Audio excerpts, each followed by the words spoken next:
আজ পূর্ব বর্ধমান জেলা তৃণমূল যুব কংগ্রেসের পক্ষ থেকে বর্ধমান মেডিকেল কলেজ হাসপাতালে 25 দিন ব্যাপী রক্তদান আয়োজন করা হলো। চলবে 5ই এপ্রিল থেকে 30শে এপ্রিল পর্যন্ত। 1,500 জন এই রক্তদান শিবিরে রক্তদান করবে বলে জানা গিয়েছে। প্রতি বছরের ন্যায় এবছরও পূর্ব বর্ধমানের যুব তৃণমূল কংগ্রেস সভাপতি রাসবিহারী হালদারের নেতৃত্বে এই ব্লাড ডোনেশন ক্যাম্পটি অনুষ্ঠিত হয়। এই ব্লাড ডোনেশন ক্যাম্পে আরও উপস্থিত ছিলেন পূর্ব বর্ধমান জেলা পরিষদের সভাধিপতি শুভপ্রসন্ন লোহার, বর্ধমান মেডিকেল কলেজের এমএসভিপি, জেলা তৃণমূল কংগ্রেসের মুখপাত্র প্রসেনজিৎ দাস, তৎসহ তৃণমূল কংগ্রেসের ব্লক যুব সভাপতিরা এবং যুব কর্মীরা। অপরদিকে আজ রক্তদান শিবির শুরু করার আগেই সভাধিপতি কেক কেটে জন্মদিন পালন করে উনি রক্তদানে যোগদান করেন। রক্তদান করার পর উনি আমাদের সংবাদ মাধ্যমকে কি জানালেন এবং তৃণমূল যুব সভাপতি বা কি বললেন আমাদেরকে সরাসরি আসুন দেখে নেওয়া যাক। পূর্ব বর্ধমান থেকে সমীর কুমার পাত্রের report, crime press Bengal news.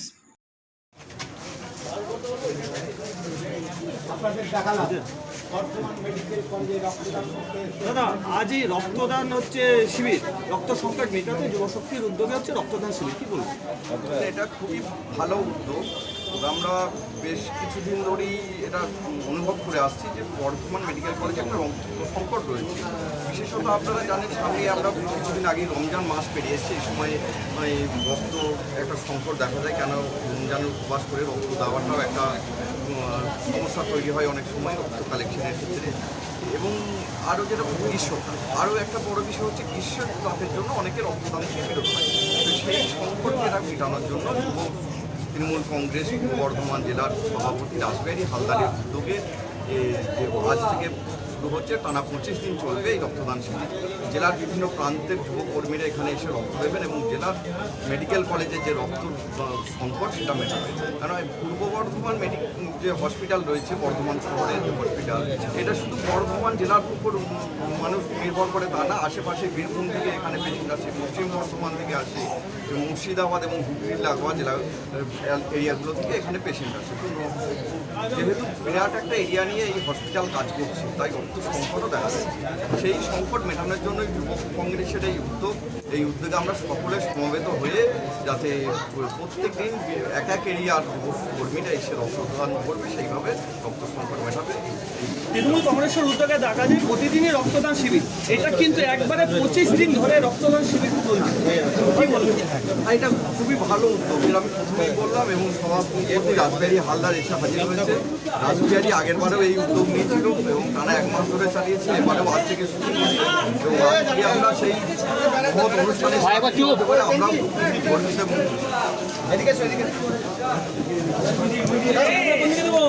Bardhaman জেলার তৃণমূল যুব কংগ্রেসের উদ্যোগে টানা 25 দিন ধরে রক্তদান শিবির, কি বলবো? দেখুন, আমরা রক্ত সংকটটা এখানে অনুভব করেছি। অনেক পেশেন্টের আত্মীয়রা আমাদেরকে বলেছে যে একটু রক্ত সংকট দেখা দিয়েছে এই গরমে। গত বছরও যখন রক্ত সংকট দেখা দিয়েছিল, আমরা এই কর্মসূচি করেছিলাম রক্ত সংকট মোকাবিলায় যুব শক্তি। আমাদের নেতা অভিষেক বন্দ্যোপাধ্যায় আপনারা দেখেছেন যে কীভাবে সেবাশ্রয় কর্মসূচির মাধ্যমে মানুষকে পরিষেবা দিয়েছে।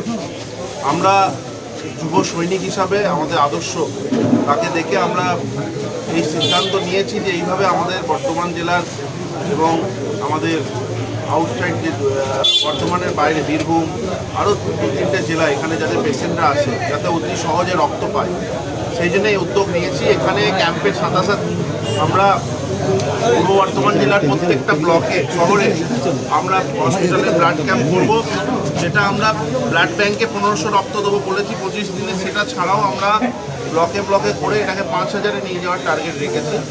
গত বছর আমরা 2 মাসে 3000 রক্ত এখানে দিয়েছিলাম এবং এবারে 5000 করেছি। এই কর্মসূচি প্রত্যেক বছর হবে, আমাদের যুব সৈনিকরা করবে। আমি তার সাথে সাথে বর্ধমান জেলার যারা বিভিন্ন ক্লাবের সঙ্গে যুক্ত যে সকল যুবক যুবতীরা আছেন, বিভিন্ন সোশ্যাল ওয়ার্কের সঙ্গে যুক্ত বিভিন্ন এনজিও আছেন, প্রত্যেককে আহ্বান জানাবো আপনারাও এই ব্লাড ক্যাম্পে সামিল হন এবং সাধারণ মানুষের জন্য আপনারা এগিয়ে আসুন। কারণ রক্ত সংকট তীব্র আকারে দেখা দিয়েছে, প্রচুর গরম।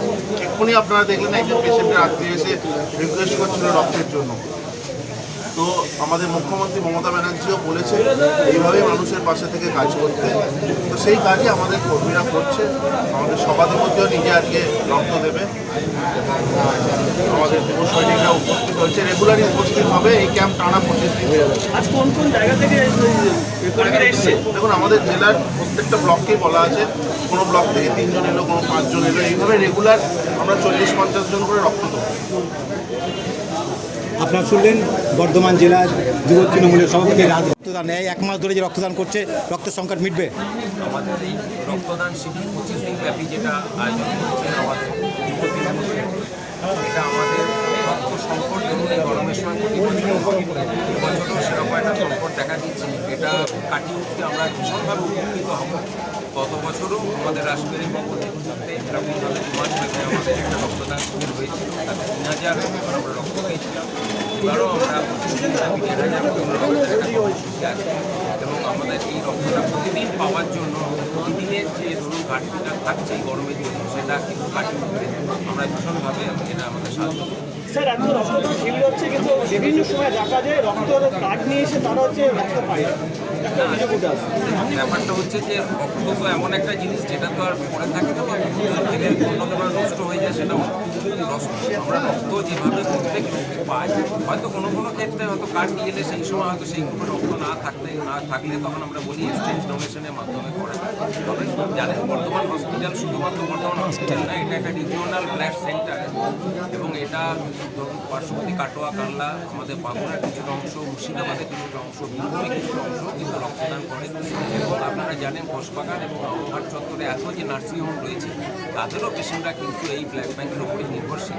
ফলে কিছু কিছু ক্ষেত্রে হয়তো ব্লাড না পাওয়ার সমস্যা আছে, নিশ্চয়ই থাকতে পারে, কিন্তু বেশিরভাগ ক্ষেত্রেই কিন্তু আমাদের ব্লাড ব্যাংকের কর্মীরা অক্লান্তভাবে পরিশ্রম করে যে পেশেন্টরা রক্ত পায়। এই রক্ত সংকট মেটাতে এই যে আজকে যেমন যুব শক্তিরা এগিয়ে এসছে, আপনারা এই বিভিন্ন আরও যে সংগঠন আছে তাদের কাছে কীভাবে অ্যাপিল করবেন? আমরা ভলেন্টারি ব্লাড ডোনেশন যেটা আমাদের অর্গানাইজেশন আছে তাদের সাথে আমরা রেগুলার মিটিং করছি, তারাও ব্লাড ডোনেশন ক্যাম্প করছেন এবং আমরা যেমন যুব তৃণমূলের কাছে আহ্বান জানিয়েছিলাম, ওনারা আমাদের সাহায্যের হাত বাড়িয়ে দিয়েছেন। আমাদের জেলা পুলিশ যে আমাদের যে সংগঠন আছে তাদের কাছে আমরা আবেদন জানিয়েছি, এরকমভাবে বিভিন্ন সংগঠনের কাছে আমরা আবেদন জানিয়েছি, সবাই হাত বাড়িয়ে দিচ্ছেন এবং প্রতি বছরও আমরা এইভাবেই সমস্ত সংকট মিটিয়ে আমরা ঠিক উতরে যাই।